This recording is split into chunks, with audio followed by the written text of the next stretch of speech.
You have to put your whole into getting a shot. You learn to love it. I absolutely love what I do. A lot of my inspiration comes from places. Most of my work is just finding a different way, a new way to capture the incredible natural world around us, all around the world. As a content creator, there's absolutely creative blocks that happen because you're really expected to churn out content every single day. The reality is that what does well on social media isn't necessarily the most creative. Isolation has made me actually think about creativity again.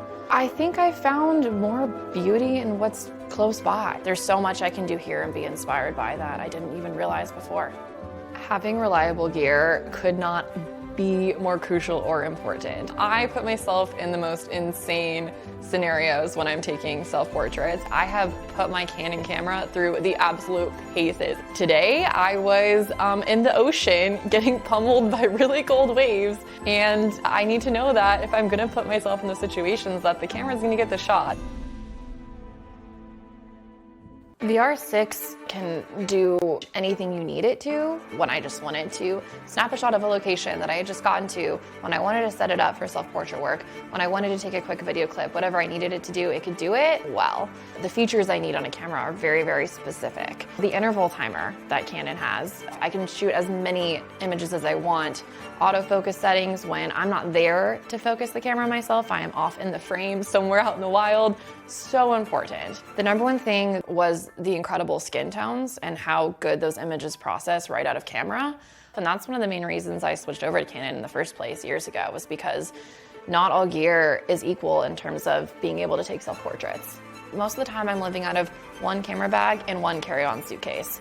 So the fact that the body is small and that the lenses seem fairly small too, the entire system works together to be very easy for travel photography, which is so important to me.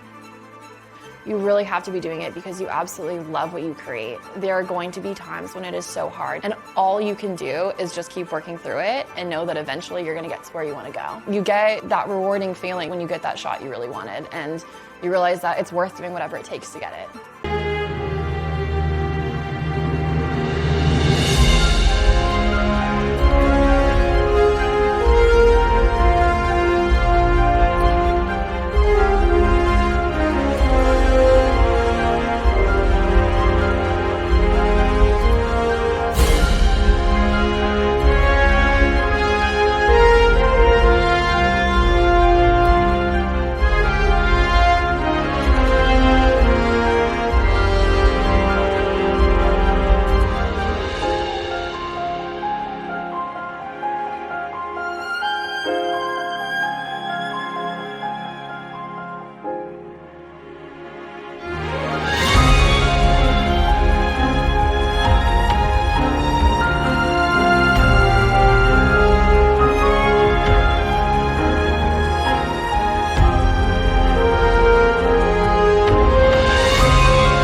a USB to HDMI capture card device, and a HDMI cable. So let's go ahead and dive into the specifics to ensure that you have all the right gear.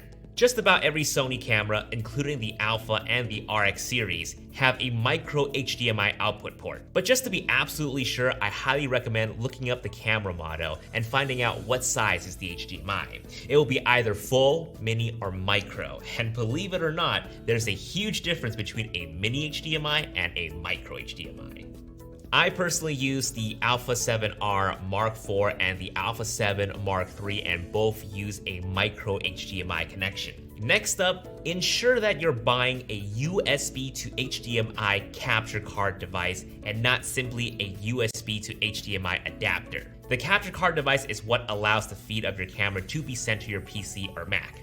There are several good options out there, such as the Elgato Camlink 4K and the Aver Media Live Gamer Portable 2 Plus. Personally, I have the Elgato Camlink, which is incredibly compact and small, which helps when I want to live stream even when I'm out of town. Now, just a quick heads up, if you're using a Mac with only Thunderbolt 3 connectivity, you will need to get a Thunderbolt 3 to USB 3 adapter in order for you to connect your capture card device.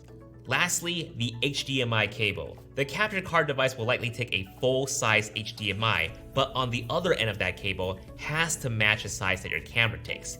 In my case, I will need a full HDMI to micro HDMI cable for my A7R Mark IV and my Camlink. Simply connect them all together, and any software that can recognize a camera connection will list your capture card device as an option to be used. This includes Skype, Slack, Zoom, and even Google Hangouts. You are now even ready to stream on Facebook Live and YouTube Live. Now, if you do see your camera menu items being displayed while you're connected to your computer, simply head to the menu, find HDMI settings, info display, and turn it off. This is what's known as a clean HDMI feed. Also, to ensure that you're in focus while you stream, enable face detection autofocus. Your camera should also be in movie mode, and continuous autofocus should be enabled. If face detection is not showing up for whatever reason, simply find file format in the menu and change from 4K to HD. Definitely download Open Broadcast software, commonly known as OBS. And to use this software to stream to Facebook, YouTube, or even Twitch Live, simply copy software for Windows. Now let's learn how you can turn your compatible Canon EOS camera into your main webcam using only a USB cable.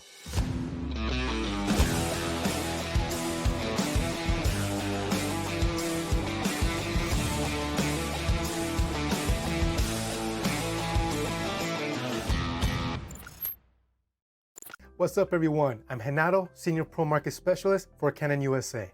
And in this video, I will show you how you can use your compatible Canon EOS camera as a high quality USB webcam for your online video conferencing and live streaming with a Windows computer.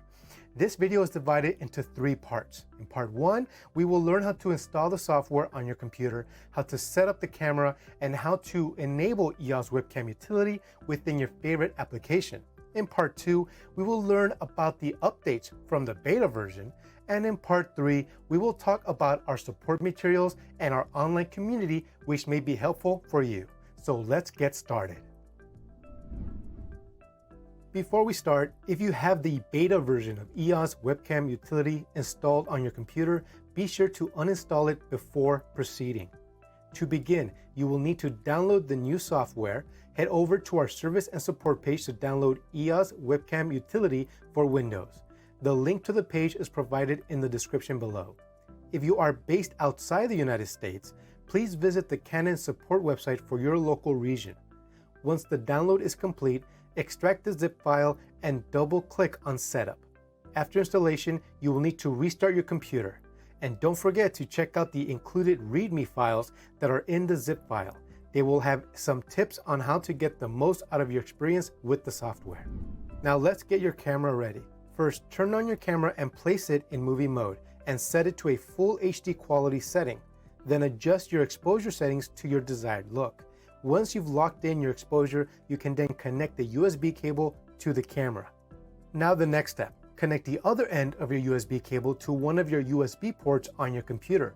From here, open your favorite video conferencing or streaming application and locate EOS webcam utility in your video settings. Select EOS webcam utility and you can now use your compatible Canon EOS camera as your dedicated webcam.